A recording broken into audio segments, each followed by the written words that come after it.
Gamers are demanding a new PS5 update. There's a brand new PS5 bundle coming and it looks awesome. Footage from a new Sony IP leaked and you'll be shocked by these PSPlus savings. How's it going, everyone? Welcome to PSReady. We're just gonna start right out with this news story about a third-person shooter that has footage leaked and it's allegedly a new Sony IP. I normally wouldn't believe any leaks like this, but A, there's footage this time around, and B, this is coming from Dusk Golem, who's like a notorious Resident Evil, Silent Hill, basically every game I care about leaker, and they have like a very good track record. I used to follow this person and just randomly they would tweet out all the games that were being worked on in the Silent Hill universe, and then after we had the new showcase where Konami showed off all these new Silent Hill games, basically all of them lined up exactly with what Dusk Golem was saying, and they've also correctly reported on a ton of Resident Evil news going all the way back to Resident Evil Village. The only one that we haven't seen is the alleged like Switch exclusive Resident Evil game. I forgot what the subtitle is, but yeah, again, this person's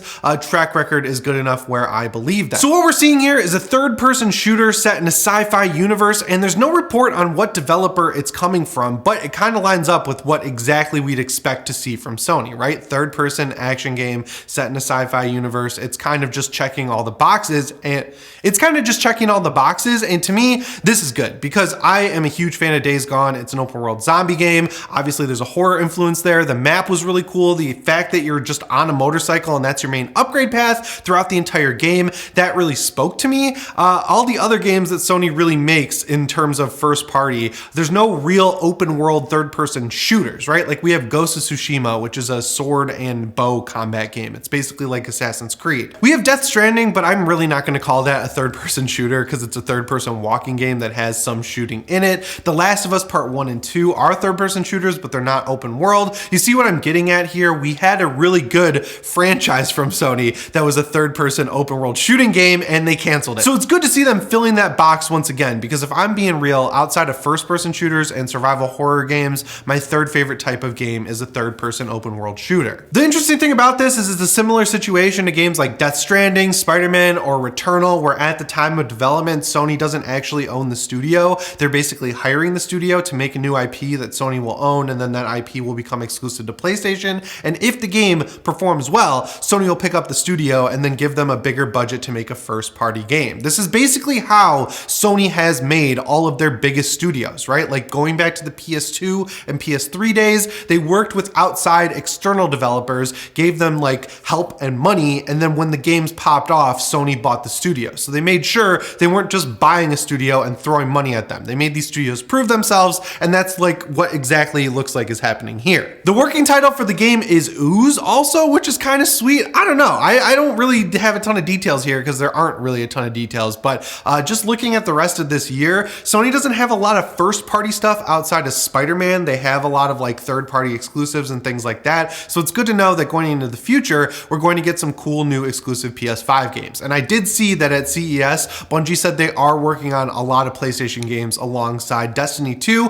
I just wouldn't assume naturally that those are going to be exclusive to PlayStation, because when they bought Bungie, Sony basically said, yeah, we're letting Bungie run autonomously. We're helping them out on the movie side, and they're going to help us out on the live service side. But regardless, it looks like we're going to have some new stuff coming to PlayStation, which is great, because that makes me think of the late PS3 and early PS4 generation when we were getting tons of new IP all the time. So we are deep into the middle of January. All of the Christmas sales are come and gone, but Sony said, no, we are going to continue with one sale, and that is on PlayStation Plus. So the normal prices for Essential, Extra, and Premium are $60, $100, and $120 respectively. And right now they're all discounted pretty good. So Premium is discounted all the way down to $80, and then Extra is discounted all the way down to $60, which is the normal price of Essential. So you'd be crazy not to just grab that. And interestingly enough, Essential is not discounted at all. So you can pay $60 for a year of Essential, or you could pay $60 for a year of Extra. And Extra, I would argue, is definitely worth the full price of $100 a year, so it is definitely worth $60 a year, just mainly for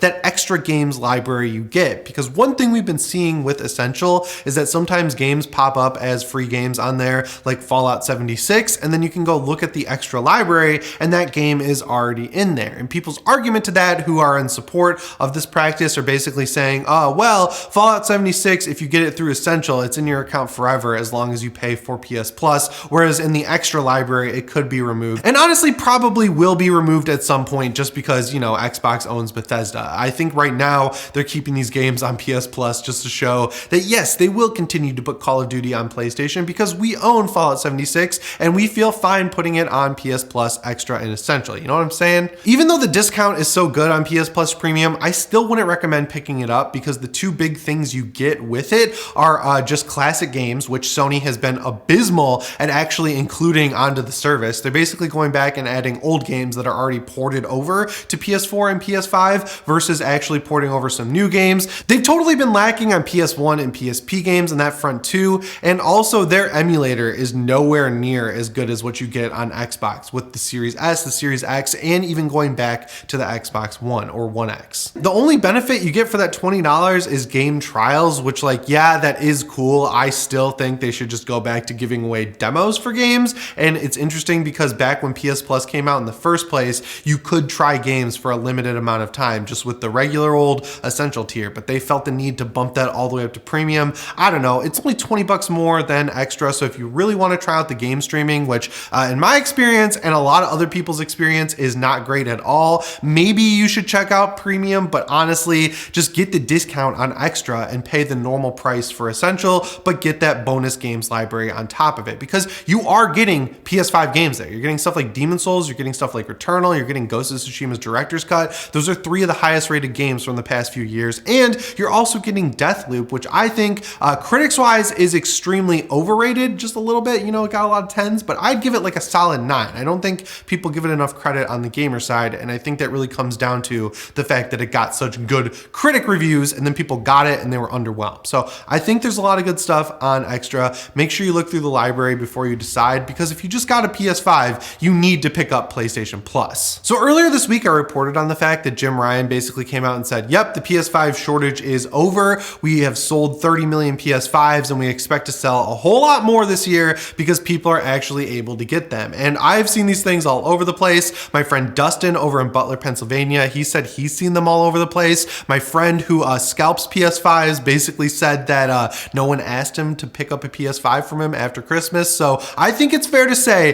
that the shortage is officially over. And the one PS5 that seems to be everywhere, it's not the disc edition, it's not the digital edition, it's the bundle with God of War Ragnarok. So I guess it is the disc edition. It's just not the standalone disc edition. But over in Australia, there is a new bundle coming that will probably make its way to the United States. And I think it's actually pretty cool. So we don't have any official pricing in like US dollars at this point, but we have the Australian pricing of this bundle. So for a disc edition PS5, you're gonna pay 800 Australian dollars, which is 550 US dollars, give or take like a few bucks. This bundle is going to be around 890 Australian dollars, which translates to around 600 bucks. So you're getting a $10 discount on a DualSense controller, which will feel great to you if you missed all of these sales over the holiday season where the DualSense went down to $49.99. They're basically splitting the difference between the full price of the controller and that discount they offered around the holidays and saying, look, you get an extra controller with your console. I hope you're happy about it. And then you can use this new deal to get PS Plus Extra, try out all the launch PS5 games you missed, and you will feel like a savings machine. It is extremely interesting to me to see all of these bundles happening between the God of War Ragnarok bundle, the Modern Warfare 2 bundle, the Horizon Forbidden West bundle. Of course, there's going to be probably a bundle with a PSVR 2 or a bundle with a DualSense Edge.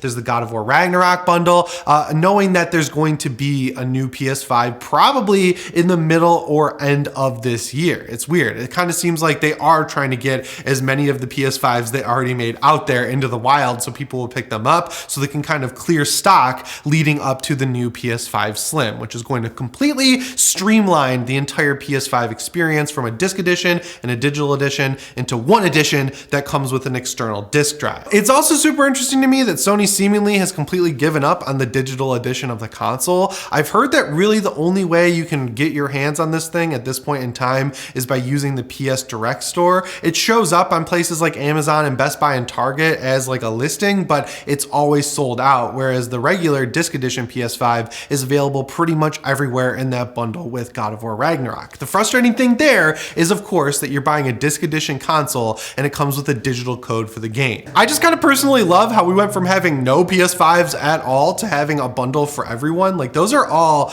completely different games. I mean, the most similar games in all of these bundles would basically be Horizon Forbidden West and God of War Ragnarok. Ragnarok, and I think you'd be crazy to go with Horizon Forbidden West, but some people out there really love Horizon, so they have an option. Of course, God of War Ragnarok is like one of the best games of last year. Obviously, it's my favorite game of last year. Then you have an option there. Modern Warfare 2 is the biggest game numbers-wise of last year, so if you still haven't picked that up or you didn't get it for Christmas, you've got a bundle there. And if you're a couch co-op kind of person, you now have a bundle coming that'll give you an extra DualSense controller, which honestly I think is pretty cool because having two DualSenses is great, especially if you're someone like me who plays on PC. I have one controller connected to my PC all the time. I have one connected to my PS5 and it works flawlessly. So yeah, that bundle is definitely coming because we've seen the ad for it in Australia, and I would guess that the bundle will come sooner rather than later to the United States and other territories like Europe. So we talked about in the first video this week that Discord is coming very soon to the PlayStation 5. Unfortunately, there's no details there on how it's going to work. I really hope it's just integrated into the OS of the PlayStation 5 and you're able to join your Discord servers, your Discord chats. I would be so excited to be able to just use my PS5 and not have to do messy stuff with Discord on my phone or on my PC while I'm on Destiny anymore and just jump into those servers. But now that we've seemingly got all the big features almost out of the way with Discord, upgrading your SSD, 1440p support, people are pointing their eyes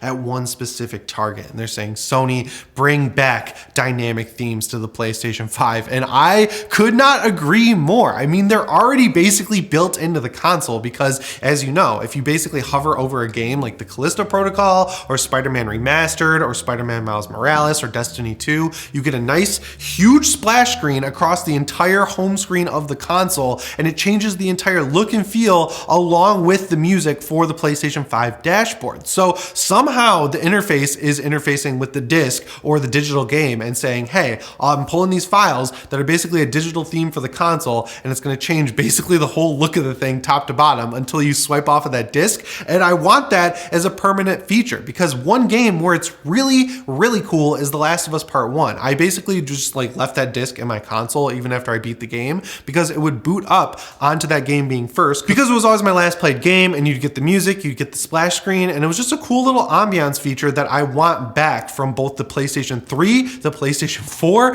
it was on the PSP. I mean, even the Vita to some extent had themes that were really cool. I always used the PS1 theme and I thought it was sweet, and on my PS4 and PS4 Pro, they came out with a PS2 theme that made it start up like a PS2 and also had that cool spinning like icon in the background. It had all the PS2 noises, it had the PS2 font, and I would love to have that back on my PlayStation 5. I would also like to see them take this one step further and include the light bar on the DualSense controller some way, because with the DualShock 4, you never really saw the light on the back of it because it was slanted down and also was pointing at the TV. We all found out that was a feature that they needed for PSVR 1. That obviously isn't the case anymore. So now you get the little light bar around the DualSense's touchpad, which is awesome. So I'd love to see whatever themes they come up with, interface with that in some way, and maybe like do the thing that YouTube does now where like the video kind of bleeds out into the actual screen of the web browser and you get that color around it. I'd like to see the light bar on the DualSense do something like that too, because I've been playing Destiny, like I said, Death Stranding, and all of these games have some integration with the light bar, and it's so cool. The speaker on the controller could play that little tick sound when you're moving through the operating system. There's a ton of stuff they could do with themes on the PlayStation 5, but honestly, even if we got the bare minimum like we had on every other PlayStation console, I would be totally happy with that because, you know, they got it working on the PSP. I think they could get it working on the PlayStation 5. And honestly,